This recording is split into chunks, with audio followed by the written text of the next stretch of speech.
Now I want to bring in one of those former White House communications director, Anthony Scaramucci, who joins us by phone. Anthony, we saw your tweet. Hope Hicks is a world-class person and is going on to have an unbelievable career. She did an incredible job. The best is yet to come. But what's to come next for the White House? Well, I'm not sure what's going to come next for the White House, Charles. Great to be on your show. I do want to say a few things about Hope, though. You mentioned that she started with the president on the 15th, and she actually dates back a little longer than that with Ivanka Trump. But she's an exemplary person. I mean, she's one of the few people that I've had the opportunity to work with in my career that was absolutely selfless and didn't have a malicious bone in her body. And so she wanted the people around her to win. She worked tirelessly for the president, and he.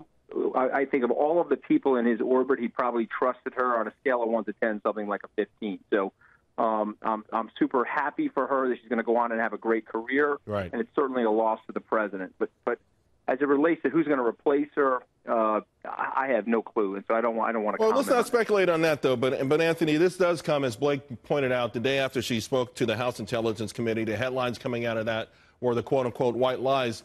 Ironically, Maggie Haberman of the New York Times, not necessarily a Trump White House fan, said that Hope Hicks's departure is not about yesterday's hearing, per multiple sources, and she had been planning this for a long time. But the question has to be asked, though, the timing certainly isn't the best timing. Well, I mean, sometimes that happens. I mean, I think she wanted to get that testimony over with, Charles, and then I think she wanted to announce her departure. I don't know where the white lies comments are coming from. My guess is that someone is saying that she said them. I never saw her in that light.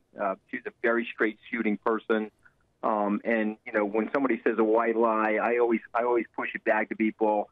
Tell me the person on planet Earth that hasn't said a white lie, sure. And then I'll identify the biggest liar in the room. So that all of that stuff is a bunch of nonsense. My guess is that after 3 super hard years working for the president while he was a candidate, working in the transition, and then taking a couple of different roles in the White House, including the communications director job, I mean, that's high stress. That's 365 days a year, 19 to 20 hours a day.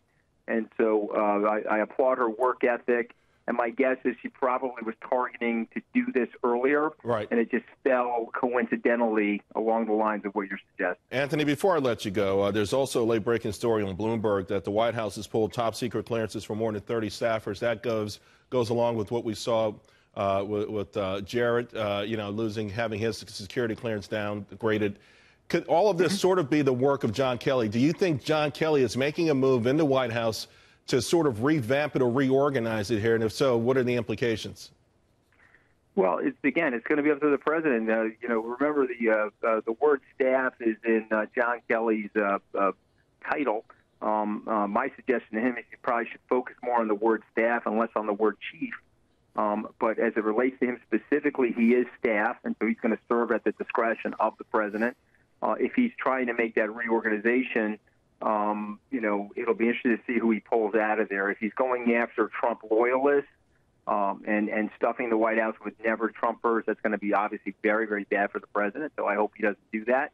But it'll remain to be seen. At the end of the day, the president is the president. There's people around it that sometimes think that they may be president, but they're sorely mistaken. Okay, at the end of the day, as I've said and will continue to say about President Trump, letting him be president, as we said on the campaign, letting Trump be Trump is the best thing for the country and is the best thing ultimately for that White House long term. So it'll be interesting to see what happens there, Charles. Anthony, thank you very, very much. Always appreciate hearing from you, and I hope to have you in studio real soon.